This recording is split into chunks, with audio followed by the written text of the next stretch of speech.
Assalamualaikum warahmatullahi wabarakatuh. Selamat datang di Nemes Stories. Kali ini, sebuah cerita misteri sudah menanti kalian. Cerita yang mungkin akan membuat bulu kuduk berdiri. Jangan lupa, sebelum kita lanjut, tekan tombol like, subscribe, dan aktifkan lonceng notifikasi agar setiap kisah baru langsung hadir di layar kalian. Sekarang, mari kita dengarkan ceritanya.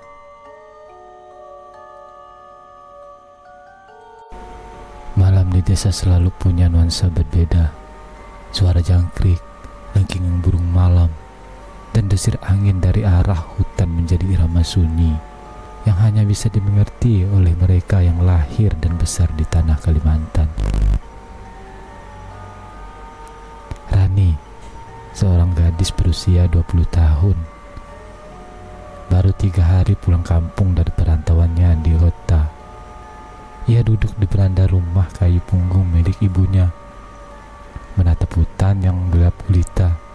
Bau kayu basah tercampur tanah lembab menusuk hidungnya, membuat bulu kuduknya berdiri tanpa alasan.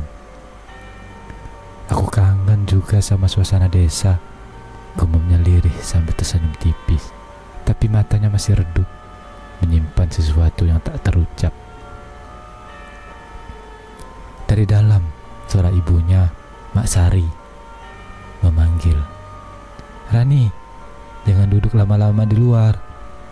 Malam di sini nggak selalu ramah, Nak." Nada suara itu berat, syarat dengan rasa khawatir. Rani menoleh tersenyum kecil. "Ya, Mak. Bentar lagi masuk." Mak Sari menghela napas panjang. Gerak-geriknya selalu tampak hati-hati, seperti seseorang yang menyimpan rahasia. Ia menutup jendela, memastikan tirai terikat rapat, lalu menatap sebentar ke arah hutan dengan sorot mata penuh kecemasan. Keesok paginya, Rani ikut ibunya berbelanja di warung kecil dekat jalan tanah. Warung itu selalu menjadi tempat berkumpul ibu-ibu desa. Sambil menimbang gula dan beras, Rani bercakap dengan suara lirih, seolah takut sesuatu mendengar.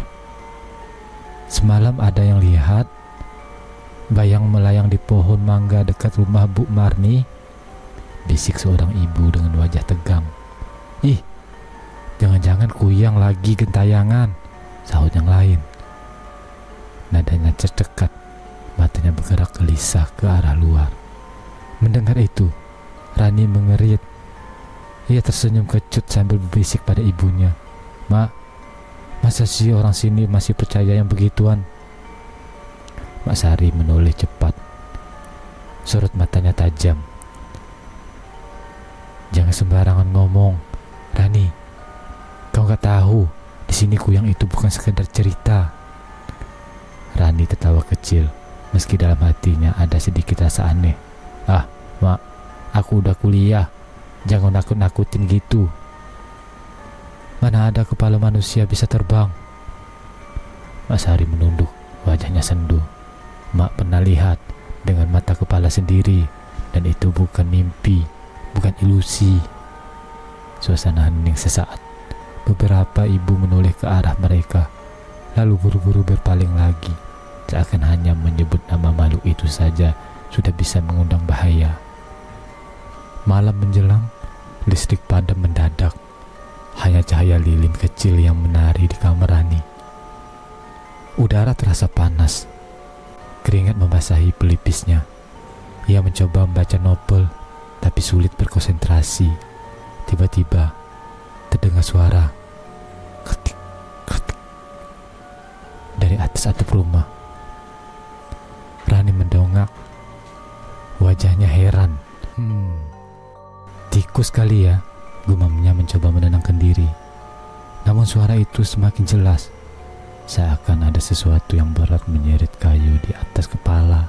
Sesekali terdengar seperti sayap besar mengepak, tapi terlalu lambat untuk disebut burung. Rani bangkit, wajahnya tegang. Ia memanggil ibunya dengan suara pelan. "Mak, ada suara aneh di atas." Mak Sari masuk tergesa-gesa, Wajahnya pusat pasi. Dengan cepat ia memadamkan lilin, lalu menempelkannya telunjuk di bibir. "Jangan bersuara, jangan keluar, tutup tirai." "Mak, apaan sih? Itu tikus aja kan?" Rani berbisik meski nada suaranya bergetar. Mak Sari menatapnya dengan mata berkaca-kaca. "Itu kuyang. Jangan sampai dia tahu ada kita di dalam rumah." Rani terdiam, dadanya berdebar kencang. Ia ingin menertawakan ucapan itu, tapi sorot mata ibunya terlalu serius, terlalu penuh ketakutan untuk diabaikan. Suasana menjadi sunyi. Dari balik tirai yang rapat, samar-samar terdengar suara desisan. Napas berat seperti seseorang terengah-engah. Rani menggenggam lengan ibunya erat. "Mak, itu beneran?" bisiknya. Wajahnya pucat. Mak Sari menutup mulut putrinya dengan tangan. Matanya terus menatap ke arah jendela. Rani dengan rasa penasaran bercampur takut mengintip dari celah tirai. Jantungnya hampir berhenti saat melihat sosok itu. Sebuah kepala perempuan melayang di udara. Rambutnya panjang berantakan, organ tubuh menggantung berkilat basah terkena sinar bulan. Matanya merah menyala, melirik ke sekeliling mencari mangsa. Kuyang itu mendekat ke jendela, menempelkan wajahnya ke kaca. Senyum mengerikan tampak di bibirnya, seolah tahu ada yang bersembunyi di dalam. Rani hampir menjerit, tapi Mak Sari menekan bahunya kuat-kuat. Wajahnya penuh keringat dingin. "Jangan bersuara, Rani.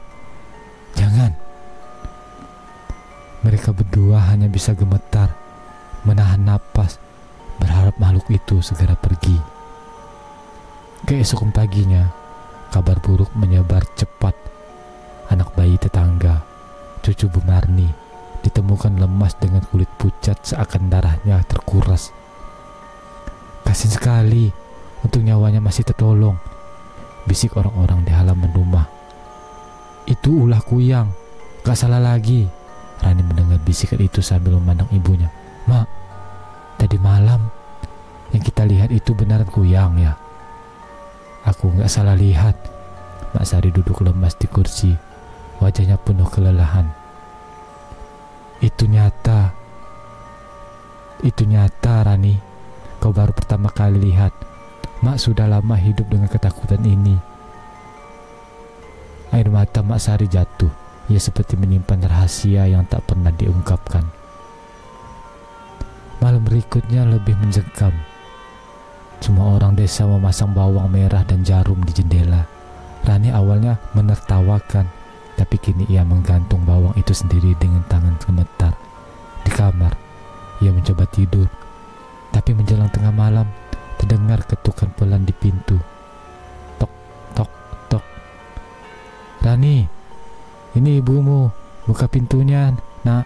Suara lirih seorang perempuan terdengar dari luar. Rani tertegun.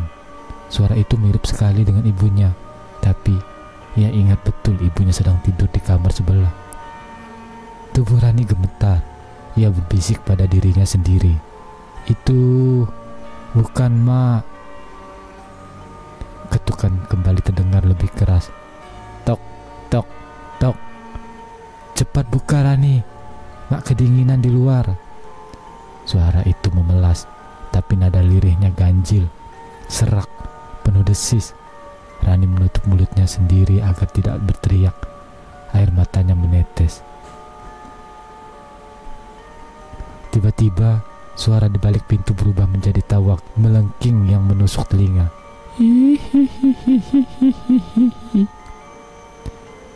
Rani memeluk guling erat-erat. Tubuhnya gemetar hebat. Menjelang subuh, Mak Sari masuk ke kamar. Wajahnya pucat. Ia menemukan Rani duduk di sudut kamar. Matanya merah karena semalam tak tidur. "Mak," suara Rani serak, penuh tangis. "Itu," dia memanggil aku, pura-pura jadi Mak. Mak Sari terdiam lama, Lalu ia duduk di samping putrinya, mengusap kepalanya dengan lembut. Aku sudah menduga ini akan terjadi lagi, karena dulu, waktu aku seusiamu, aku juga pernah diganggu begitu. Bahkan, aku tahu siapa perempuan itu. Rani menoleh cepat. Wajahnya penuh rasa takut sekaligus penasaran. Maksud Mak, Kuyang itu bukan sembarangan makhluk. Mak Sari menunduk, bibirnya bergetar. Dia dulu manusia, perempuan dari desa sebelah. Dia memilih jalan gelap untuk mendapatkan kecantikan abadi. Dan sejak saat itu dia mengincar darah untuk bertahan hidup. Mak pernah melihatnya dengan mata kepala sendiri. Malam ini, dia kembali. Rani hanya bisa terdiam, tubuhnya menggigil. Ia kini sadar, semua yang ia anggap dongeng ternyata nyata. Kuyang itu hidup, berkeliling, dan kini menaruh mata padanya. Di luar, matahari mulai naik, tapi ketakutan itu tidak hilang. Justru semakin mendalam, karena malam akan datang lagi. Dan malam di desa tidak pernah benar-benar sepi. Oke, terima kasih sudah mendengarkan cerita saya sampai selesai. Itulah cerita untuk kali ini. Semoga kalian suka dengan kisah yang baru saja saya ceritakan.